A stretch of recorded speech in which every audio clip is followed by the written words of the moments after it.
Okay, so today we are going to continue our discussion of the civil rights movement, um, but we're going to really focus on, there we go, the rise of Black militancy. So let's go ahead and get started. So in this second phase of this lecture is going to focus really on the second phase of the movement, and so that's excuse me, really the late 60s into the early 70s. There's really not a definitive ending date. Now, if you remember, the 1964 Civil Rights Act really takes care of that social equality by dealing with segregation. And then the political equality is addressed more or less through the Voting Rights Act of 1965. And so now we start to address that economic equality. And this is where we see the movement move up into the North and really into the West. The second phase, or the later phase of the movement, is also symbolized by Malcolm X and the attitudes and philosophies about militancy and really standing up for oneself. We see the civil rights movement shift from preaching nonviolent resistance to a call for Black power. We also see a shift from white people really being really involved in the movement to the idea of really excluding white people and trying to focus more closely on the Black community supporting itself. So one of the reasons why we see the kind of the roots of the militarism is because of the frustration, right? Younger activists in the South and activists in the North are really frustrated with the movement. They saw rapid change initially with the Voting Rights Act of 1964. I'm sorry, the Civil Rights Act of 1964 and the Voting Rights Act of 1965. But lives in the North really didn't change very much. People in the North were still living in Black communities, they're going to Black schools, and they still lack access to jobs and adequate housing. This picture that's right here in the middle that you can see on your screen, the caption from this image says, "The city has no housing code and continues to ignore the slums." There's no pavement, no street lights. There are 10 outside flush toilets in two centrally located shanties shared by 114 people. The 125 persons living in this area share 8 water faucets. Of those 8, 2 of them are inside and they were installed by tenants. The other 6 were outside. So again, we just see the terrible living conditions that many Black families were forced to endure even after these laws have passed. Okay. Now, I have to cover up some of the letters here. The younger activists in the South, especially, are really becoming impatient. Okay, nothing has really changed, and they begin to look for a different voice. Martin Luther King Jr. was definitely still influential during this time, but other ideas are starting to be sought. Some young people thought that Dr. King only went to areas where where he knew he would be able to be successful, as opposed to the harder areas where change was really necessary. These younger activists were disappointed by the leaders that you see on the screen. They felt that these leaders were really seeking press or prestige or over justice. They felt that these people were really more interested in getting into the news and getting their names and their faces in the media as opposed to actual change. And so there was, again, just a look for new voice. The other thing that we need to talk about kind of before we move on are these two different types of segregation. There's two things. There's de jure segregation and de facto segregation. Now, de jure segregation is segregation by law. Okay, so these are examples. There were laws, Plessy versus Ferguson, right? Separate but equal. That's a de jure segregation law. There is segregation because the law says so. So there's a waiting room for people of color, there's a waiting room for white people. There's restaurants that only serve white people inside, they're just drinking fountains, right? All of these are laws. Okay. We see this most pointedly in the South. Now, it certainly was everywhere, but again, it's most obvious in the South. And the reality was de jure segregation is relatively easy to get rid of, right? If it's a law that says people have to be segregated, just undo the law and it's done. All right. So we see with the Civil Rights Act of 1964, this very clearly addresses that de jure segregation, the segregation by law. De facto segregation, though, is much more difficult to address. So I have a screenshot here of the racial dot map that I showed you at the beginning of class, right? This is an example of segregation by fact. It exists because of customs or economic circumstances, right? Well, there are just some neighborhoods that are more expensive and some neighborhoods that are more poor. And people happen, in the United States, people of color happen to be more often poor than wealthy, right? It's not, there's no law. All right, there's no law that requires it, but it exists. Poor neighborhoods tend to be people of color, and therefore, if it's not law, it's socioeconomic status, there's nothing we can do about it. All right, and so people just kind of wash their hands of it, right? De facto segregation is much more difficult to get rid of. You can't just do away with the law and get rid of de facto segregation. You have to actually tackle the reason why de facto segregation exists, right? You have to actually deal with the economic inequalities and the social prejudices of the people who are making those policies. And that gets much more difficult. An example from the 1960s was in the North, real estate agents during the time simply wouldn't take Blacks to certain neighborhoods. There was no law, it was just the custom, it was the tradition. Blacks don't live in that neighborhood, so I'm not even going to show you a house over there. So again, this becomes much more difficult to deal with. So it's during this time, so we have some of that du jour segregation being managed, but now we're dealing with that de facto segregation, and you have young people looking for different voices. And this is when we see a lot more people turning to Malcolm X and a group called the Black Muslims. They offered a different voice.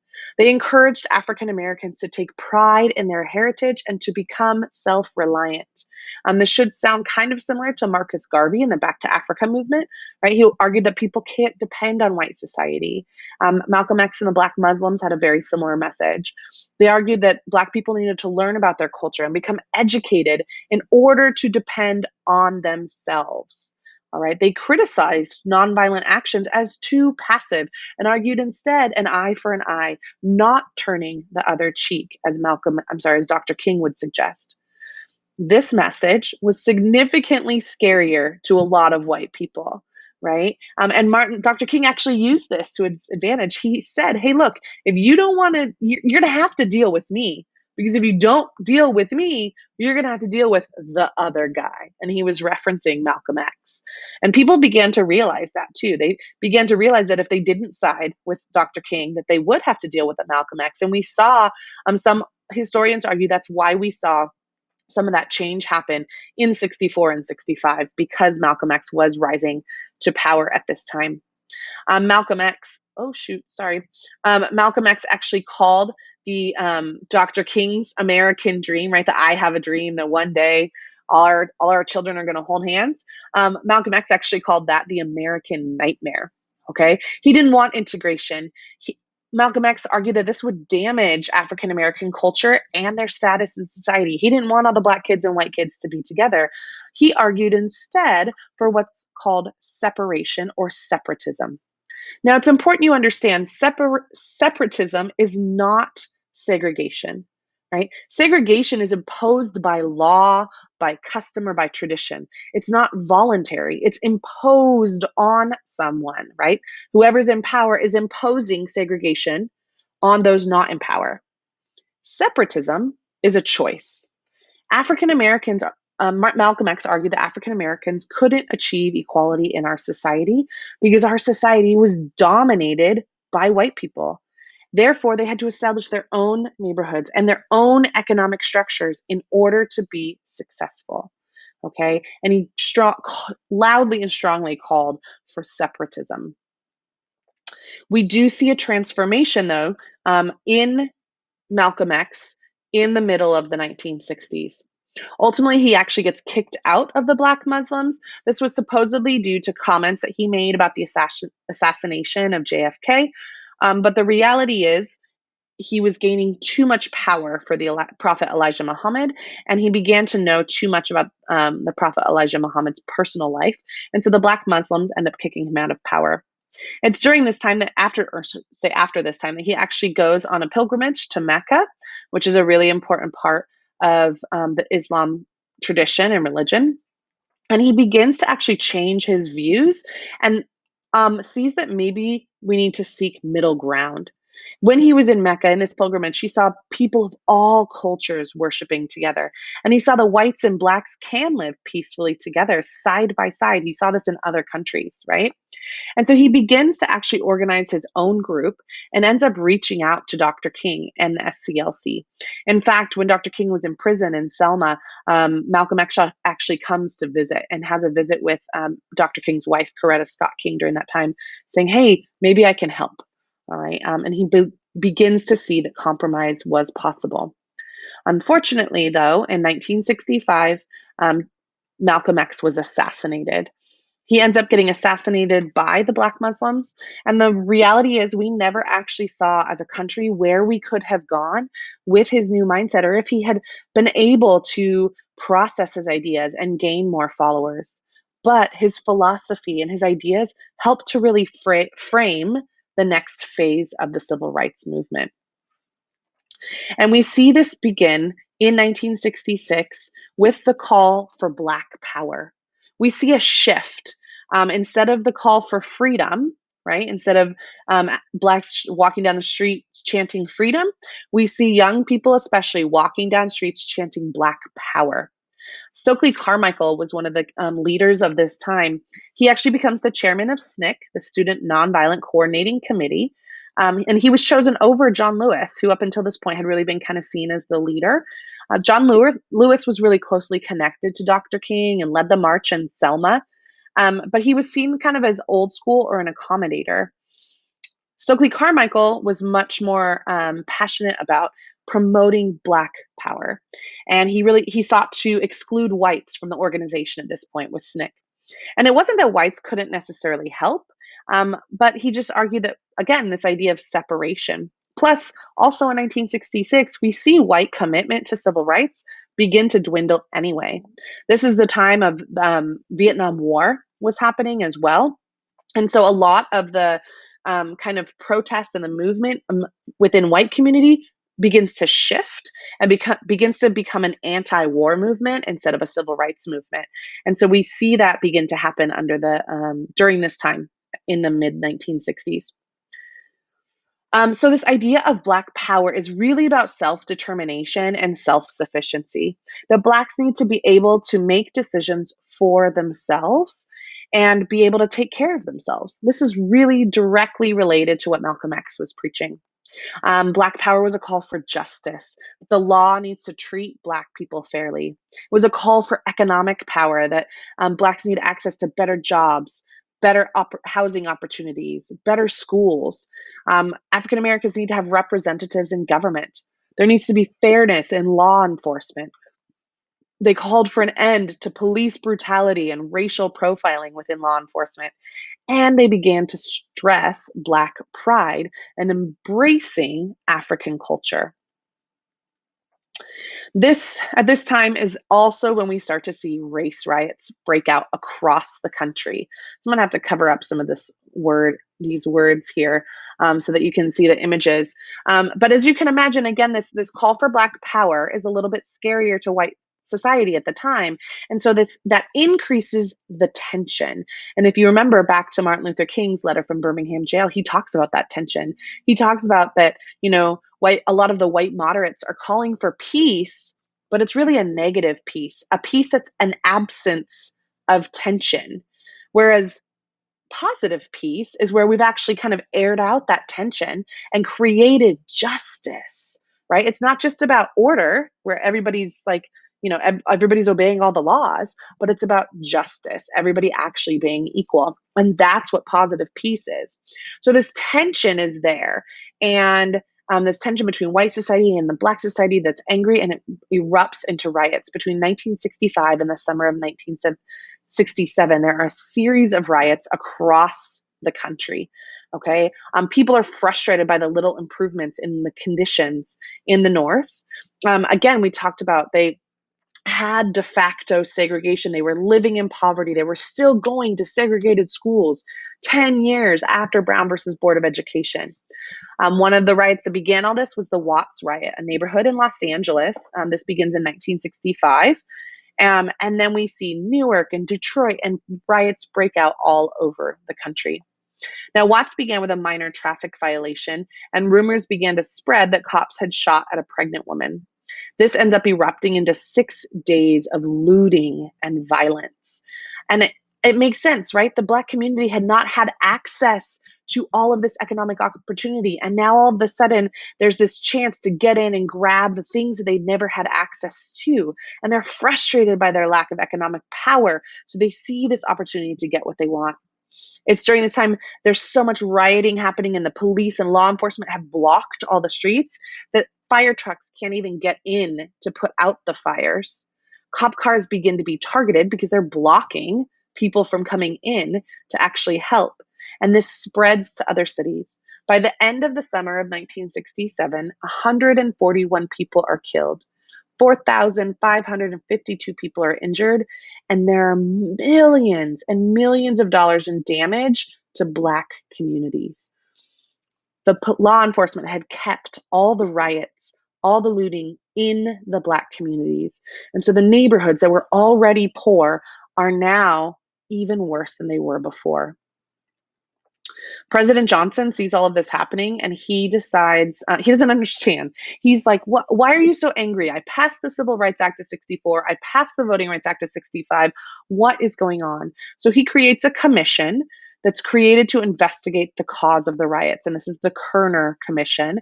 They ultimately write the Kerner Report. They conclude, and there's a quote here that you can see, that the nation is moving to two societies, a white and Black, that are separate and unequal. This commission even goes on to say the blame for this is deep-seated racism, and local police are to blame for more than half of the riots. There was spontaneous venting of anger against racial injustice. The Kerner Commission found that this wasn't planned, right? These were not planned riots. It was spontaneous venting of anger. Law enforcement had mistreated the Black people, so they responded. The problem was there were really no solutions offered, so therefore there were no real changes made. The report said things like, we need to create more jobs or improve housing conditions. But all of this requires money from the government to put into communities. Johnson had already said he was going to create a project called the Great Society, and this was designed to tackle poverty. But the reality was, by this time in 1965 and into 1967, there was no money left for the Great Society because we were fighting in the Vietnam War. And all the money that could have potentially gone to this Great Society got funneled into the war instead. So there is no money for any of this.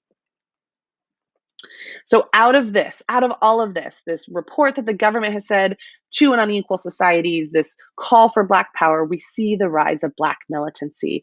The Black militancy really grew out of this call for Black power and the riots that had erupted around the country. One of the kind of best examples of Black militancy were the Black Panthers. The Black Panthers began right here in the Bay Area in California, in Oakland, and then spread to cities across the country. In fact, it was even an international organization. The Black Panthers were mostly poor, urban Blacks who were willing to pick up the gun. One of the key things they were known for was following police officers around in order to protect people against police harassment. So they would make sure the police were doing their jobs and not actually harassing or abusing their power. And they were really looking at the issue of justice. These two gentlemen in the right-hand picture, these are the co-founders of the Black Panthers. This is Bobby Seale on the left and Huey P. Newton on the right. This is also Huey P. Newton right in the middle. It's a very famous photograph of him with his spear in one hand and his rifle in the other, sitting in this chair. And so this was what the Black Panthers were really known for. Again, kind of following the police around to make sure they weren't harassing people. You can imagine this was not an image that was made white society very comfortable. This really portrays defiance, and it scared a lot of people. And it was seen as defiance, not against kind of police brutality, but against America. In fact, in the lower left-hand corner, you have a picture here of Tommy Smith and John Carlos, who just won track medals in the 1968 Olympics in Mexico City. During the national anthem, instead of standing there with their hand over their heart, they raised their fists in the symbol of Black power. This was seen as threatening. This was seen as an act of defiance, again, against America, and they were stripped of their Olympic medals for that act. Also, side note, they're from San Jose State. If you go to San Jose State today, you can see a statue, a beautiful statue of this, basically this photograph of them standing up on the Olympic podium with their arms in the air. And they did get their medals back eventually. Okay, now the Black Panthers, besides just following police around, they also did a number of social programs throughout their communities. They had what was called their 10-point program. You can read it here on the slide of the things that they wanted. All right, it calls for things like education that's not just a Eurocentric education, right? Not just focusing on what white people have done, but one that actually tells their story and includes their history. All right, they called for things like getting more African Americans in law enforcement. They also had programs to fight poverty. They had free breakfast programs that they fed to any kid in the Oakland School District. They passed out food to people all over the city of Oakland. This was really based on the socialist policy of taking from the rich and giving to the poor, or just sharing resources and making sure everybody really had what they need. But this was rejected. This was seen as un-American. Okay. Here's some more pictures of some of the programs that the Black Panthers had. Free health clinics. You see a picture of a young man in the middle there feeding a baby. One of the other cool things that the Black Panthers did was kind of try to flip some of those gender norms on their head. So you had women out on the street with weapons, and men would often be in charge of the breakfast programs, making the food and feeding the children. And so we saw this attempt to kind of flip those gender norms a little bit. Now, even though they were doing all of this, the Black Panthers were overshadowed by their militancy. People didn't see these images. Media didn't spread these images across their country. Media spread these images across the country, right? These much scarier images of black leather and berets and large weapons, okay? This really led to efforts to discredit by law enforcement. The FBI in the United States government attempted to discredit the Black Panthers. The counterintelligence division of the FBI was created, often referred to as COINTEL. It's down at the bottom of your slide for you, the COINTEL division. They would do things like infiltrate Black Panther meetings and then invoke violence. And then once violence would break out, the law enforcement would be there to arrest Black Panther members and put them in jail. Okay. They recognized, the FBI and the COINTEL division recognized that the media would focus on the negative aspects of the Black Panthers. And so the media spread these images, these negative and scary images of Black Panthers. And so this is what informed white America about what Black Panthers were doing. They also highlighted all the criminal aspects of their activities, and this overshadowed everything. Okay, the drug use or the violence, as opposed to, things like, hey, they're feeding children, right? And they're taking care of each other. They're providing food. Those were not the messages that were told. Stokely Carmichael, right? This man with this beautiful smile sitting here in a suit at a rally. That's not the picture that was put in the media. This is the picture that was put in the media. He's very kind of angry and he's yelling and he's got his black leather coat and he's pointing and he's got the camo behind him, right? These are the images of Stokely Carmichael that are in the media that people around the United States see. And so the Black Panthers become a very scary thing for many people.